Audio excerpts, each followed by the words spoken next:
Assalamualaikum warahmatullahi wabarakatuh. Halo semuanya, perkenalkan nama saya Anissa Miratus Solehah, mahasiswi Universitas Pelita Bangsa. Video ini saya buat khusus untuk memenuhi tugas akhir semester mata kuliah Public Speaking. Pada kesempatan kali ini, saya akan bertindak sebagai narasumber untuk membahas salah satu isu paling krusial di negara kita, yaitu penanganan sampah plastik. Teman-teman, sadar nggak sih kalau lingkungan kita hari ini sedang dikepung oleh plastik sekali pakai?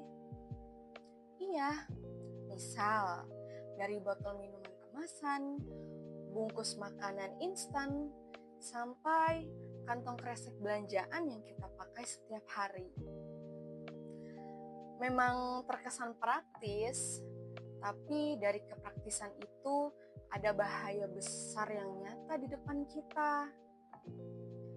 Bukan sekedar isu belaka loh, jika kita membedah data resmi dari Kementerian Lingkungan Hidup dan Kehutanan atau KLHK Republik Indonesia melalui Sistem Informasi Pengelolaan Sampah Nasional atau SIPSN, angka produksi sampah kita sangat mencengangkan.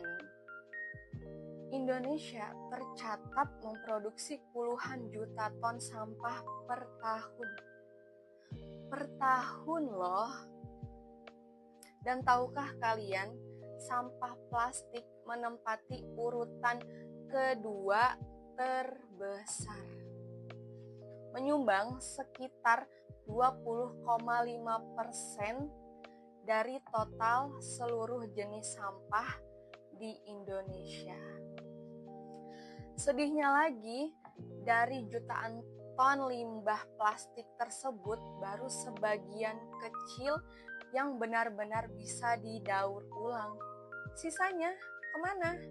Sisanya menumpuk subur di TPA atau tempat pembuangan akhir, dan akibatnya menyumbat aliran sungai-sungai di kota ini hingga bocor dan mencemari lautan Nusantara.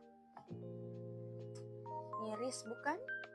Ya, melihat kenyataan ini, saya atau kita sebagai mahasiswa dan generasi muda, kita tidak boleh tinggal diam atau hanya sekedar menyalahkan keadaan. Pemerintah melalui KLHK bahkan sudah menargetkan bahwa Indonesia itu bersih dari sampah. Namun target itu mustahil tercapai tanpa aksi dari kita di level paling dasar. Langkah-langkah paling efektif lagi bukan sekedar memilah atau mendaur ulang sampah saja, melainkan memutus rantainya sejak awal dengan prinsip refuse and reduce, menolak atau mengurangi. Ada 3 kebiasaan sederhana yang bisa kita lakukan dalam kehidupan sehari-hari di lingkungan rumah, atau di lingkungan kampus, atau di lingkungan kerjaan. Langkah tersebut yang pertama, membawa tumbler dan kotak makan sendiri. Nah, membawa tumbler dan kotak makan sendiri ke tempat kerja atau ke lingkungan kampus tuh emang lumayan ribet gitu ya, nggak praktis.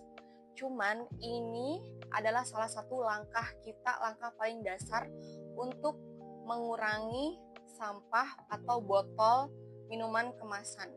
Coba bayangkan kalau misalkan kita atau satu mahasiswa itu mengurangi minum dengan air kemasan botol, sudah beberapa juta plastik yang kita kurangi, ya kan?